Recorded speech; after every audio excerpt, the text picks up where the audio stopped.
ASEAN Observers Team ដែលជាក្រុមអ្នកអង្កេតការណ៍អន្តរជាតិគឺមានការអង្កេតការណ៍ទាំងភាគីកម្ពុជានិង AOT ដែលអង្កេតការណ៍នៅភាគីថៃខណៈពេលនេះដោយដែលលោកអ្នកនាងបានទស្សនាចេញពីភូមិធម្មជាតិឃុំស្រអែមស្រុកជាំខ្សានខេត្តព្រះវិហារយើងអាចនិយាយបានថាពន្លឺនៃសន្តិភាពគឺចាប់ផ្ដើមភ្លឺបន្តិចម្ដងក្រោយពីកិច្ចព្រមព្រៀង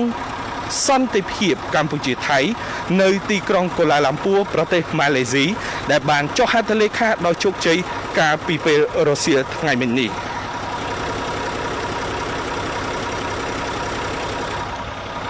ខ្ញុំបាទសូមជម្រាបនិងបញ្ជាក់ថាការកែសម្រួលយុទ្ធឧបករណ៍រឿងនិងការដកអាវុធធុនធ្ងន់ជានិមិត្តរូបប្រកបដោយអត្ថន័យ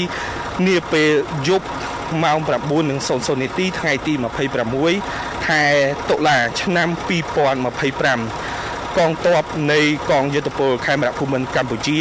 បានធ្វើការដោយផ្ទាល់ចាប់ពីដំណាក់កាលដំបូងដែលនេះជាសញ្ញានៃសន្តិភាពគឺដំណាក់កាលឲ្យផែនការដកនៅអាវុធធុនធ្ងន់ជានិមិត្តរូបចេញពីតំបន់ចំនួនរថយន្តដឹកអាវុធធុនធ្ងន់បានដឹកចេញពីទីតាំងចំនួនដែលទូរទស្សនិកជនបានឃើញជាក់ស្ដែងពីភូមិធម្មជាតិឃុំស្រអែមស្រុកជាំខ្សានខេត្តព្រះវិហារដែលពីខាងភាគីកម្ពុជាហើយបន្តិចទៀតនេះយុទ្ធឧបករណ៍ក៏ដូចជាអាវុធធុនធ្ងន់ដែលធ្វើការដឹកជញ្ជូនពីទីតាំងភូមិធម្មជាតិឆ្ពោះទៅកាន់គោលដៅផ្សេងមានន័យថាដកពីទីតាំងចំនួនទៅគោលដៅផ្សេងស្របតាមកិច្ចព្រមព្រៀងសន្តិភាពកម្ពុជាថៃដែលនឹងចាប់ផ្ដើមនាពេលបន្តិចទៀតនេះគឺធ្វើដំណើរសន្សឹមចេញពីភូមិធម្មជាតិឃុំស្រអែមស្រុកជាំខ្សានខេត្តព្រះវិហារទោះបីជាការដកថយនៅយុទ្ធឧបករណ៍រៀងខ្លួនស្របពេលជាមួយនឹង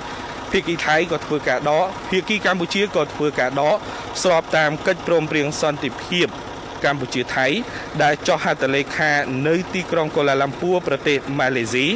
គឺចំនួនពេលច្រើនថ្ងៃទៅមុខទៀតក៏ដោយក៏សកម្មភាពនៃការដកអាវុធធុនធ្ងន់និងយុទ្ធឧបករណ៍ជានិមិត្តរូបនេះបានបញ្ជូនសារយ៉ាងច្បាស់លាស់ទៅកាន់ពិភពលោកឲ្យឃើញថាភាគីកម្ពុជាបានអនុវត្តនៅច្បាប់ក៏ដូចជាកិច្ចព្រមព្រៀងសន្តិភាពកម្ពុជាថៃដែលចុះហត្ថលេខានៅទីក្រុងកូឡាឡាំពួរប្រទេសម៉ាឡេស៊ីយ៉ាងម៉ឺងម៉ាត់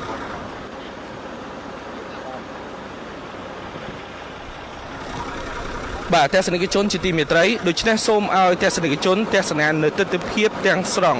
ចេញពីភូមិធម្មជាតិឃុំ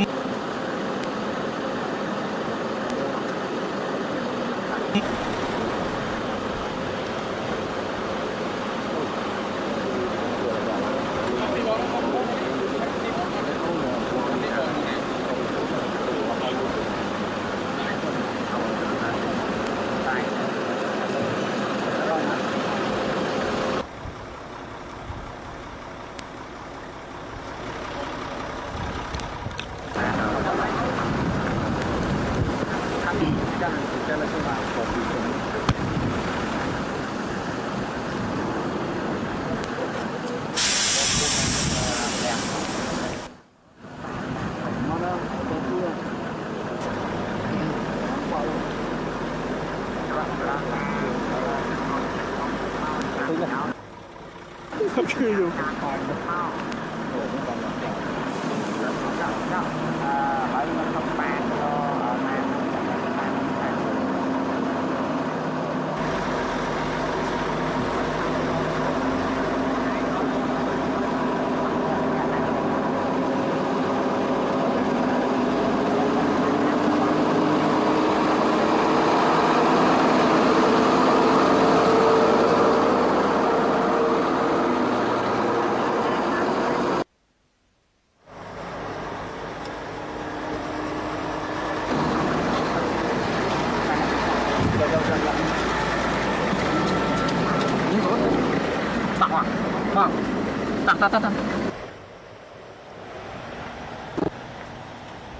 ឡើងព្រោះទៅណា